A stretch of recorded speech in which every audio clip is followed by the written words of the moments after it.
Before I start giving a 4-part program on Indian poetics, I would like to recite a verse from Lochana, a commentary by Abhinav Gupta. This verse contains in itself all these 4 parts in a seed form.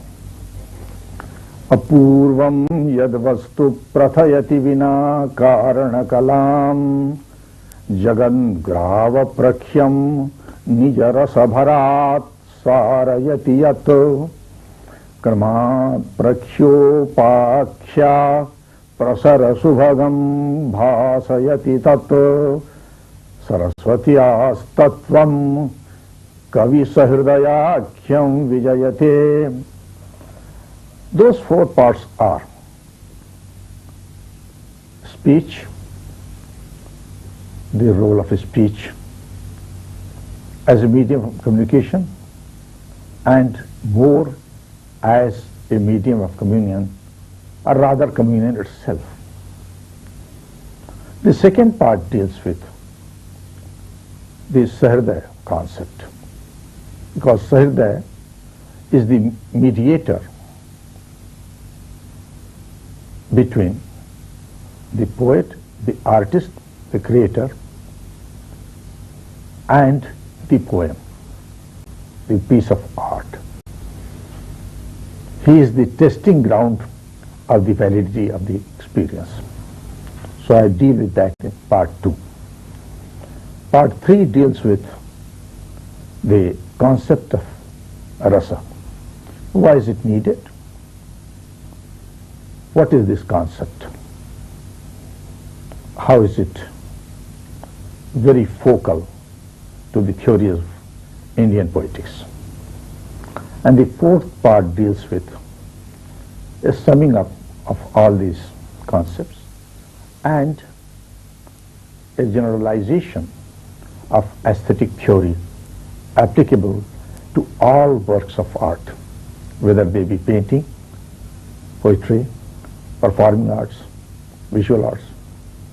Any work of art has subsumed some essential concepts. What are those general concepts? That will be the topic of my 4th part. Coming again to the first part, our tradition has been predominantly an oral tradition, so that speech is a very important factor, and that speech is called Vaka, and that Vak has 3 layers: the unmanifest, the manifest unmanifest, and the manifest. The unmanifest layer is in fact the creative energy itself. It is the first act of creation, or rather it is an archetype of the act of creation. The manifest unmanifest Vak is an abstraction of the manifest Vak. It is rather the will to create. And the manifest Vak, of course, is the uttered speech. Unless a person has a full understanding of all these 3 levels, he cannot be in full harmony of all the possibilities of language. A poetic language on the surface does not differ from the discursive common day used language. If it differs in this respect, that a poetic language is a special kind of usage of the same words in the context of the same meanings which we have in our common day language.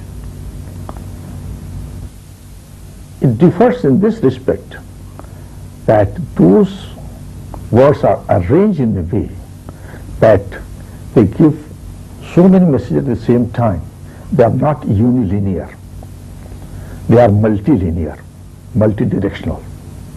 Besides this multidirectionality, there is one more point. A poetic language is not merely a means of communication, because communication may be negative, may be positive. It is a means of communion, and if the language is very effective, then it is communion itself. In order to become a poetic language, a language has to go through a sieving process, as has been said in a mantra in Rig Veda. Saktumi vititauna puranto dhira manasa vachamakrato atra sakhayo atra sakhaya sakhyani janate bhadrayaisham lakshmir nihitadhivachi. The seers, through their contemplation, perceived this Vak. They purified her of all the tinges of personal biases and prejudices. And through this Vak, this purified abstract form of Vak, this universalized Vak, this creative language, one can recognize in the other a bondage which is there all the time. It is the language which makes it possible to recognize that one is in bondage with the other.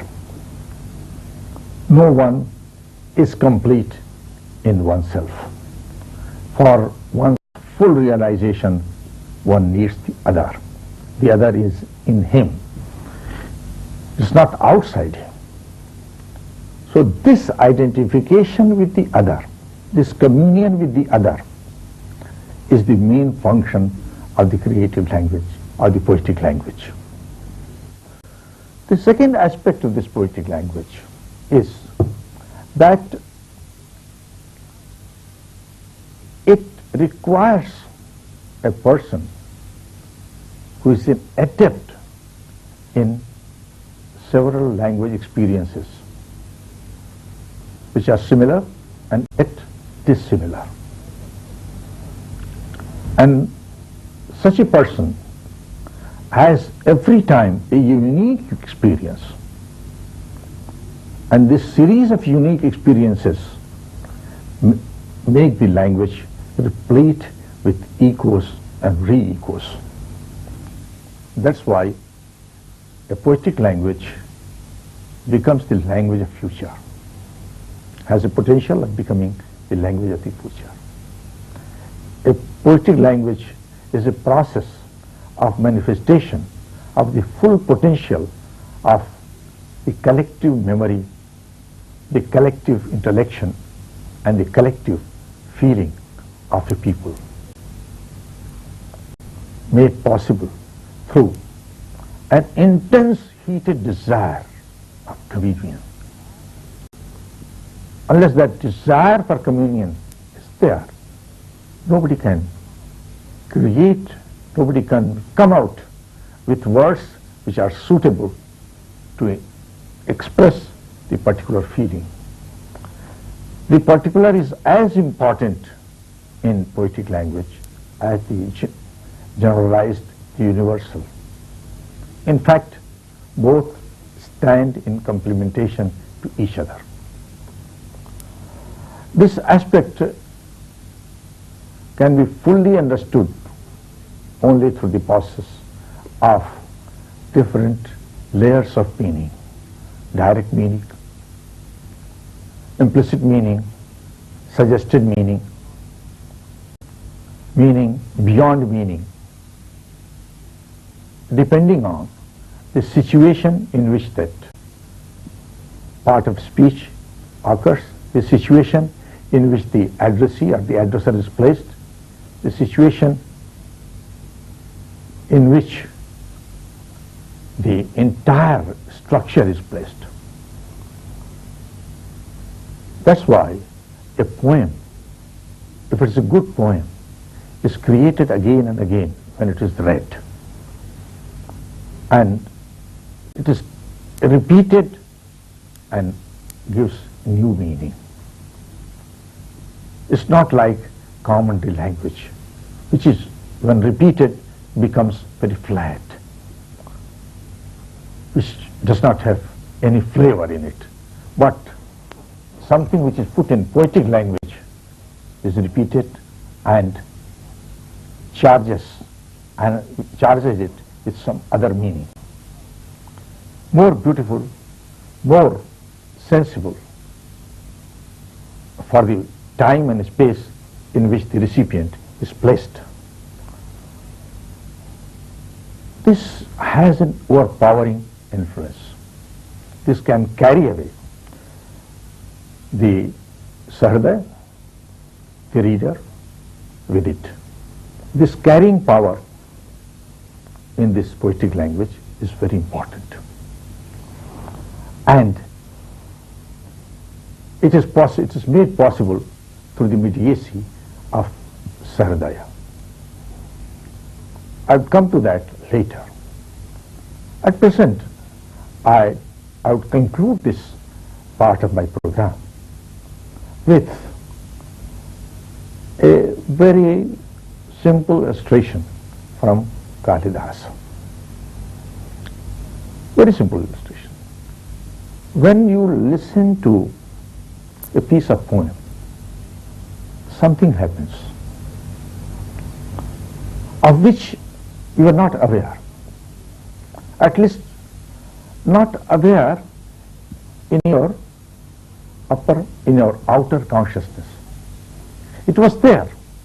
In spite of your intellection, it was there. It was in the inner layer of your consciousness. So when Valmiki's Ramayana was recited by Lava and Kusha, what happened? The aesthetic experience described by Kalidas in Raghuvansh reads like this. Tadghita shravanayikagra sansadashrumukhi vabhau himanishyandini pratar nivateva vanasthali. The experience is like that of a forest land which is replete with dewdrops at daybreak and shines forth with those dewdrops reflecting the light of the morning sun. So it is that sort of illumination which takes place through a poetic description. It brings forth all the possibilities of understanding man to man relationship, man-nature relationship